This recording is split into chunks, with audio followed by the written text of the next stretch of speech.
actually employing governments in third world countries like all over South America. You set up a puppet government, like a right-wing fascist government. If you're the US, you set up a fascist government somewhere in your South American neighboring countries, and you get those puppet governments to come down hard on people and basically rape and pillage communities and privatize everything that they own. And so that's why you have some South American countries and things like that where, water is private. People don't own their water or any of their resources anymore.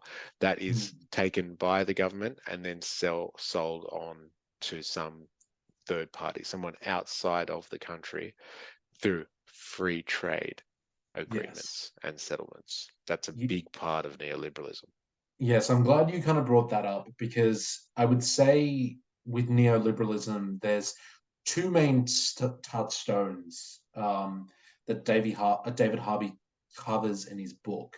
The first major one was actually quite close to home with New York City in America, is that why that was so important was that it was basically the trial for neoliberalism, where um, New York City was actually like one of the first cities that actually had an urban crisis at the time of the early 1970s when neoliberalism was first being brought in.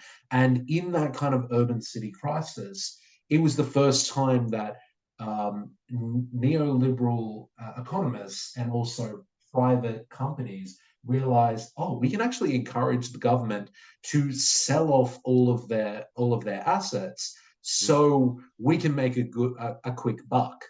mm, And well, they don't mind because the inflation is kind of going down in this sort of situation. So at least they're able to prove to their voters that they're kind of doing the right thing. mm, The other major thing that was happening at the time was Mexico. So what was going on in Mexico was that was the first time that you had neoliberal economists, especially American ones, going to the Mexico government and saying, hey, you owe us a lot of money but coming out of the 1960s. Yeah, to pay us off, which effectively what David Harvey points out is that they actually had the US had actually put them into a debt trap. They were saying, oh, well, in order to get out of this situation, why don't we cut a deal? How about you sell off all of your assets? Hey, we've got all these companies that really want all of this cheap labor. How about they set up in your country and, we can have a free trade deal where yes, we get a yes. really good Mm, deal and, you lessen your debt to us and, mm, job well done. And yes. that was the first time. So this was obviously before everything was shipped off to China and Mm, everything is closed in the US and all of the Western mm, countries for cheap labor overseas. But yes. Mexico was the first time that cheap labor was Mm, implemented into the neoliberal plan.